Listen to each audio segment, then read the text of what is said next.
സത്യവിശ്വാസിയായ ഒരു മനുഷ്യൻ ഖബറിൽ നിന്നും പുറപ്പെടുമ്പോൾ കണ്ണിന് കുളിർമയേകുന്നതും സുഗന്ധപൂരിതവുമായ ചിലത് അവനെ സ്വാഗതം ചെയ്യും.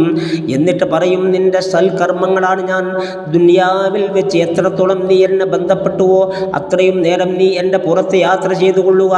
അവിശ്വാസി പുറപ്പെടുമ്പോഴൊക്കെ ദുർഗന്ധപൂരിതമായ വികൃത രൂപികളായിരിക്കും അവരെ സ്വീകരിക്കുക. അവ പറയും, ഞാൻ നിന്റെ ദുഷ്കർമ്മങ്ങളാണ് ദുനിയാവിൽ എത്രത്തോളം നീ എന്നെ ബന്ധപ്പെടുന്നുവോ അത്രയും സമയം ഇന്നു ഞാൻ നിന്റെ പുറത്ത് യാത്ര ചെയ്യും. ദുനിയാവിലെ അഹങ്കാരികൾക്ക് കൂട്ടിനുണ്ടാകുന്നത് ഈ ഭീതിപ്പെടുത്തുന്ന കൂട്ടുകാരായിരിക്കും. ജീവിച്ചിരിക്കുന്ന കാലത്ത് അവർക്ക് മറ്റുള്ളവരിൽ നിന്ന് ലഭിച്ചിരുന്ന പരിഗണനകളിൽ പരലോകത്ത് ലഭിക്കില്ല. അബൂ ഹുറൈറ റളിയല്ലാഹു അൻഹു റിപ്പോർട്ട് ചെയ്യുന്നു, നബി സല്ലല്ലാഹു അലൈഹി വസല്ലം പറഞ്ഞു, വളരെയധികം തടിച്ചു കൊടുത്ത ജാട കാണിച്ച ഒരാൾ അന്ത്യദിനത്തിൽ ഹാജരാകും. പക്ഷേ അള്ളാഹുവിൻ്റെ അടുക്കൽ കൊതുകിൻ്റെ ചിറകിൻ്റെ വില പോലും അയാൾക്കുണ്ടാവില്ല.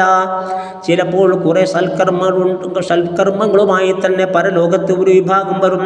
പക്ഷെ അവൻ്റെ ദുഷ്കർമ്മങ്ങൾ കാരണം ആ സൽക്കർമ്മങ്ങളുടെ ഫലങ്ങൾ അവന് നഷ്ടപ്പെടും.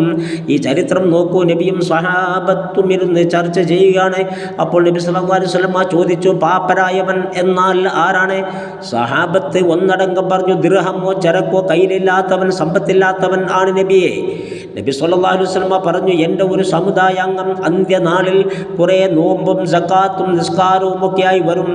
അപ്പോൾ ഇവൻ ചീത്ത പറഞ്ഞവരും ആരോപണങ്ങൾ ഉന്നയിച്ചവരും സമ്പത്ത് പിടിച്ചെടുത്തവരും മുറിവേൽപ്പിച്ചവരും വേദനിപ്പിച്ചവരും ഒക്കെ അവിടേക്ക് വരും. അള്ളാഹു ഇവൻ്റെ നന്മകളിൽ നിന്ന് എടുത്ത് അവർക്ക് വീതം വെക്കും. അവസാനം ഇവൻ്റെ നന്മകൾ തീർന്നാൽ അവരുടെ തിന്മകൾ എടുത്ത് ഇവൻ്റെ മേലിൽ ഇടും. അങ്ങനെ ഇവൻ നരകത്തിലേക്ക് എറിയപ്പെടും. ഇവനാണ് പാപ്പരായവൻ.